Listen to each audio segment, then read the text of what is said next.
வெளியே அடைமழை பெய்து கொண்டிருக்கிறது. நீங்கள் மிகவும் ஆர்வமாக பார்த்து கொண்டிருக்கும் டிவி நிகழ்ச்சியின் நடுவே திடீரென திரையில் நோ சிக்னல் என்று தோன்றுகிறது. சலிப்புடன் ரிமோட்டை பக்கத்தில் வீசிவிட்டு எரிச்சலுடன் மாடிக்கு சென்று அந்த சிறிய டிடிஎஸ் குடையை அங்கும் இங்கும் திருப்பிக் கொண்டு சுத்தம் செய்வீர்கள். ஆனால் உண்மையில் அங்கு என்ன நடக்கிறது என்று எப்போதாவது ஆழமாக யோசித்திருக்கிறீர்களா? மழை பெய்தவுடனேயே படம் ஏன் நின்று விடுகிறது? உங்கள் வீட்டின் கூரையின் மேல் இருக்கும் அந்த சிறிய இரும்பு தட்டு கண்ணுக்கு தெரியாத தூரத்தில் எங்கேயோ இருண்ட விண்வெளியில் இருக்கும் செயற்கைக்கோளிலிருந்து சிக்னல்களை எப்படி இழுக்கிறது? நூற்றுக்கணக்கான சேனல்கள் காற்றில் மிதந்து கொண்டு ஒரே நேரத்தில் உங்கள் அறைக்குள் எப்படி வருகின்றன? இன்று நாம் இந்த அற்புதமான தொழில்நுட்ப ரகசியத்தை உடைப்போம். இந்த வீடியோவை பார்த்த பிறகு உங்கள் மாடியில் இருக்கும் அந்த சாதாரண குடையை நீங்கள் இனி ஒருபோதும் பழைய பார்வையோடு பார்க்க மாட்டீர்கள். ஒருமுறை கற்பனை செய்து பாருங்கள். இந்தியா போன்ற மிக பிரம்மாண்டமான நாடு முழுவதற்கும் ஒரே நேரத்தில் டிவி சிக்னல்களை அனுப்ப வேண்டும் என்றால் என்ன செய்ய வேண்டும்? தரையில் ஊருக்கு ஒரு டவர் கட்டினால் கோடிக்கணக்கான ரூபாய் செலவாகும். மேலும் அது சாத்தியமற்றதும் கூட. அதனால்தான் நமது பொறியாளர்கள் ஒரு அற்புதமான யோசனையை கண்டுபிடித்தார்கள். பூமிக்கு சரியாக 36,000 கிலோமீட்டர் உயரத்தில் பூமத்திய ரேகைக்கு மேலே ஒரு செயற்கைக்கோளை, அதாவது சாட்டிலைட்டை நிறுத்தினார்கள். அவ்வளவு உயரத்தில் அந்த செயற்கைக்கோள் பயணிக்கும் வேகமானது நமது பூமி தன்னைத்தானே சுற்றி கொள்ளும் வேகத்திற்கு சரியாக பொருந்துகிறது. இதையே விஞ்ஞானிகள் ஜியோ ஸ்டேஷனரி ஆர்பிட் என்று அழைக்கிறார்கள். அதாவது நாம் கீழிருந்து பார்த்தால் அந்த செயற்கைக்கோள் வானத்தில் ஒரே இடத்தில் நகராமல் நிலையாக இருப்பது போல தோன்றும். டிவி சேனல் நிர்வாகிகள் தங்கள் ஸ்டுடியோக்களிலிருந்து நிகழ்ச்சிகளை வானத்தில் உள்ள அந்த செயற்கைக்கோளுக்கு அனுப்புவார்கள். இதை லிங்க் என்று கூறுவார்கள். அந்த செயற்கைக்கோளில் இருக்கும் டிரான்ஸ்பாண்டர்கள் அந்த சிக்னலை பிடித்து அதன் சக்தியை அதிகரித்து ஃப்ரீக்வென்சியை மாற்றி மீண்டும் பூமிக்கு அனுப்புகின்றன. இதை டவுன் லிங்க் என்று கூறுவார்கள். அதாவது நீங்கள் காஷ்மீரின் பனிமலைகளில் இருந்தாலும் சரி, கன்னியாகுமரியின் கடற்கரையில் இருந்தாலும் சரி, அந்த ஒரே ஒரு செயற்கைக்கோள் போதும் நாடு முழுவதையும் கவர் செய்வதற்கு. விண்வெளியிலிருந்து வரும் அந்த சிக்னல் மிகவும் பலவீனமாக இருக்கும் அல்லவா? அது உங்கள் டிவி வரை எப்படி வந்து சேர்கிறது? அங்குதான் அந்த குடையின் வடிவத்திற்கு பின்னால் உள்ள உண்மையான இன்ஜினியரிங் மறைந்துள்ளது. அந்த டிஷ் வட்டமாக ஒரு கிண்ணம் போல இருப்பது வெறும் டிசைனுக்காக அல்ல. அதை பாரபோலிக் ஷேப் என்று சொல்வார்கள். வானத்திலிருந்து வரும் சிக்னல்கள் அந்த கிண்ணம் போன்ற தகட்டின் மீது விழுந்தவுடனேயே அவையெல்லாம் பிரதிபலித்து ஒரே ஒரு புள்ளியை சென்றடைகின்றன. அந்த புள்ளிக்கு அருகிலேயே ஒரு சிறிய கருவி இருக்கும். அதை ஏலியன்பி, அதாவது low noise block down converter என்று அழைப்பார்கள். செயற்கைக்கோளிலிருந்து வரும் சிக்னல் மிகவும் தீவிரமான ஃப்ரீக்வென்சியுடன் இருக்கும். சாதாரண வயர்களால் அந்த வேகத்தை சிறிதும் தாங்க முடியாது. அதனால்தான் இந்த ஏஎல்என்பி அந்த சிக்னலை பிடித்து அதில் உள்ள குப்பையை, அதாவது நாய்ஸை நீக்கி அதன் தீவிரத்தை குறைத்து ஒரு சாதாரண கேபிள் மூலமாக உங்கள் வீட்டில் உள்ள செட் டாப் பாக்ஸிற்கு அனுப்புகிறது. வானத்தில் செயற்கைக்கோள் ஒரே இடத்தில் நிலையாக இருப்பதனால்தான் உங்கள் மாடியில் உள்ள குடையையும் மிக துல்லியமாக ஒரே கோணத்தில் பொருத்துகிறார்கள். அது வெறும் 1 டிகிரி விலகினாலும் சரி, சிக்னல் முற்றிலுமாக நின்று போவதற்கு இதுதான் காரணம். அதனால்தான் அதை அடிக்கடி நம் கைகளால் அசைக்கக்கூடாது. உண்மையில் இந்த தொழில்நுட்பம் நமக்கு ஏன் தேவைப்பட்டது என்பதை புரிந்து கொள்ள வேண்டுமென்றால் நாம் 1990களின் காலகட்டத்திற்கு செல்ல வேண்டும். அப்போது நமக்கு தூர்தர்ஷன், அதன் பிறகு தெருவில் வயர்களை இழுக்கும் கேபிள் டிவிகள் மட்டுமே இருந்தன. அந்த வயர்களினால் மனிதர்களின் தலையீடு அதிகமாக இருந்து தரம் குறைந்து கொண்டிருந்தது. மேலும் கேபிள் ஆபரேட்டர்களின் ராஜ்யம்தான் நடந்து கொண்டிருந்தது. அவர்களுக்கு பிடித்த சேனலை போடுவார்கள், பிடிக்கவில்லை என்றால் எடுத்து விடுவார்கள். இந்த கஷ்டங்களுக்கு முற்றுப்புள்ளி வைத்துக்கொண்டு 2003ஆம் ஆண்டில் இந்தியாவிற்குள் முதல் முறையாக டிஷ் டிவி என்ற பெயரில் ஒரு புதிய புரட்சி வந்தது. நடுவில் எந்த தரகரும் இல்லாமல், எங்கும் ஒரு வயர் கூட இல்லாமல் நேரடியாக வானத்திலிருந்து சிக்னல் நம் வீட்டிற்கே வருவது அந்த காலத்தில் மக்களுக்கு ஒரு பெரிய மாயையாக தோன்றியது. டிடிஎச் வருகையினால் தரம் அதிகரித்தது. நமக்கு தேவையான பொழுதுபோக்கு, நமது உள்ளங்கைக்குள் வந்தது. இங்கே உங்களுக்கு ஒரு இயல்பான சந்தேகம் வரலாம். ஒரு செயற்கைக்கோளில் இருப்பது கொஞ்சூண்டு டிரான்ஸ்பாண்டர்கள் மட்டுமே.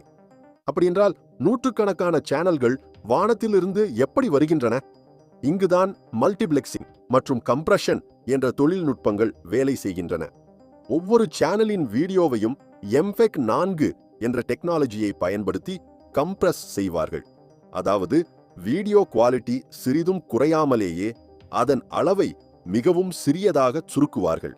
அதன் பிறகு அப்படி சுருக்கப்பட்ட டஜன் கணக்கான சேனல்களை இணைத்து ஒரே ஃப்ரீக்வென்சியில் அனுப்புவார்கள். ஒரே விசாலமான சாலையின் மீது வெவ்வேறான லேன்களில் கார்கள் எப்படி ஒழுக்கத்துடன் சேர்ந்து பயணிக்கின்றனவோ அதைப் போலவே இந்த டேட்டா ஓடுகிறது.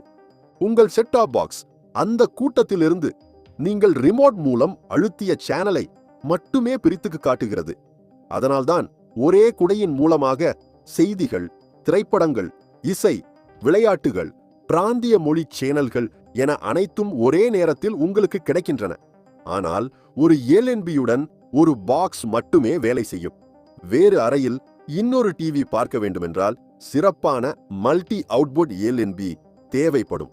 ஏனென்றால் ஒவ்வொரு சேனலையும் அந்த பாக்ஸ் தனித்தனியாக டீகோட் செய்ய வேண்டியிருக்கும்.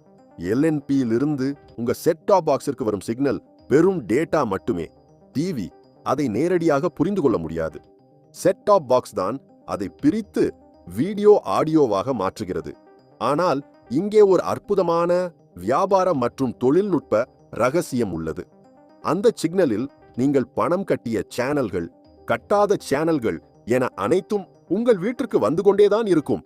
அப்படினா நீங்கள் கட்டியவை மட்டுமே எப்படி பிளே ஆகின்றன? இதற்கு காரணம் கண்டிஷனல் ஆக்சஸ் சிஸ்டம். உங்க பாக்ஸில் ஒரு ஸ்மார்ட் கார்டு இருக்கும். அதற்கு ஒரு பிரத்யேகமான ஐடி இருக்கும். நீங்க ரீசார்ஜ் செய்த உடனேயே ஆபரேட்டர் சர்வர்களில் இருந்து அந்த கார்டுக்கு ஒரு ரகசிய சாவி போன்ற டிகிரிப்ஷன் கோடு வரும். நீங்கள் எந்த சேனல்ஸ் பேக்கேஜ் எடுத்திருக்கிறீர்களோ அவற்றை மட்டுமே அந்த கோடு அன்லாக் செய்யும். மற்றவை அங்கேயே சிக்னலில் இருந்தாலும் சரி என்கிரிப்ட் செய்யப்பட்டு லாக் செய்யப்பட்டிருக்கும். நீங்கள் ரீசார்ஜ் செய்யவில்லை என்றால் அந்த சிஸ்டம் ரியல் டைம்ல உங்கள் கார்டை டீஆக்டிவேட் செய்துவிடும். சாவி எடுக்கப்படுவதால் அந்த டேட்டா முழுவதும் பயனற்று போய் டிவியில் கருப்பு திரை மட்டுமே தெரியும். டேட்டா வந்து கொண்டுதான் இருக்கும். ஆனால் அதை திறப்பதற்கு உங்களிடம் அனுமதி இருக்காது என்பதுதான் உண்மை. மேலும் இந்த நாட்களில் இந்த பாக்ஸ்களில் யூடியூப் ஓடிடி ஆஃப்கள் கூட வருவதை நீங்கள் கவனித்திருப்பீர்கள். ஏனென்றால் இவை ஹைபிரிட் பாக்ஸ்கள். இவை ஒருபுறம் விண்வெளியிலிருந்து வரும் சாட்டிலைட் சிக்னலையும் மறுபுறம் இன்டர்நெட்டையும் இரண்டையும் இணைத்து லைவ் டிவியையும் மற்றும் ஸ்ட்ரீமிங்கையும் ஒரே திரையில் நமக்கு வழங்குகின்றன.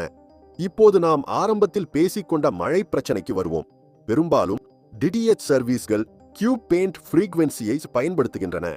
இதனால் சிறிய சைஸ் குடையின் மூலமாக கூட நம்மால் பர்ஃபெக்டாக சிக்னலை பிடிக்க முடியும். ஆனால் இந்த அலைகள் மிகவும் மென்மையானவை. மழை பெய்யும் போது அவற்றின் ஹை ஃப்ரீக்வென்சி அலைகள் அந்த நீர்த்துளிகளின் மீது மோதி சிதறி போய்விடும். இதையே ரெயின் ஃபேட் என்று சொல்வார்கள். மழை எவ்வளவு வேகமாக பெய்கிறதோ சிக்னல் அவ்வளவு பலவீனமடையும். ஒரு கட்டத்தில் சிக்னல் எந்த அளவுக்கு கீழே போய்விடும் என்றால் செட் டாப் பாக்ஸ் அதை சுத்தமாக டீகோட் செய்ய முடியாமல் கையை விரித்துவிட்டு திரையின் மேல் நோ சிக்னல் என்று எழுதிவிடும். மழை குறைந்தவுடனேயே சிக்னல் ஆட்டோமேட்டிக்காக மீண்டும் வந்துவிடும். ஏனென்றால் வானத்திலிருந்து டேட்டா வருவது ஒருபோதும் நிற்காது. அது அந்த மழைநீர் திரையை தாண்டி உங்களுடைய குடையை சென்றடைய முடியவில்லை. அவ்வளவுதான். பார்த்தீர்களா? ஒரு சிறிய டிடிஎச் குடை 36,000 கிலோமீட்டர் தூரத்தில் விண்வெளியில் அமர்ந்திருக்கும் ஒரு அற்புதமான செயற்கைக்கோள் மற்றும் நீங்கள் எதை பார்க்க வேண்டும் என்று தீர்மானிக்கும் ஒரு சிறிய ஸ்மார்ட் கார்டு. இந்த மூன்றும் இணைந்துதான் ஒவ்வொரு நாளும் உலகம் முழுவதையும் உங்கள் டிராயிங் ரூமிற்குள் கொண்டு வருகின்றன. இனிமேல் மழை பெய்யும் போது சேனல்கள் மாயமாகி போனால் எரிச்சல் அடையாதீர்கள். அந்த சிக்னல் எங்கேயும் சென்று விடவில்லை. வானத்திற்கும் உங்கள் வீட்டு கூரைக்கும் இடையே பெய்யும் மழையில் எங்கேயோ நனைந்து கொண்டிருக்கிறது என்பதை மட்டும் நினைவில் கொள்ளுங்கள். இந்த வீடியோவை உருவாக்க இவ்வளவு தொழில்நுட்ப தகவல்களை உங்கள் முன் கொண்டு வர நாங்கள் மிகவும் சிரமப்பட்டிருக்கிறோம். இதில் நீங்கள் புதிய விஷயங்களை கற்றுக்கொண்டது போல் தோன்றினால் கண்டிப்பாக ஒரு லைக் பண்ணுங்கள். இன்னொரு விஷயம், நமது ஃபேமிலி உறுப்பினர்கள் இந்தியாவின் எந்த ஊர் அல்லது நகரத்திலிருந்து இந்த வீடியோவை பார்க்கிறீர்கள் என்பதை கீழே கமெண்ட்ஸில் தெரியப்படுத்துங்கள். அப்படியே நீங்கள் உங்கள் வீட்டில் எந்த டிடிஎச் பயன்படுத்துகிறீர்கள் என்பதையும் கமெண்ட் பண்ணுங்கள். நான் உங்கள் ஒவ்வொரு கமெண்ட்டையும் கண்டிப்பாக படிப்பேன். சுவாரஸ்யமான வேறொரு வீடியோவில் மீண்டும் சந்திப்போம்.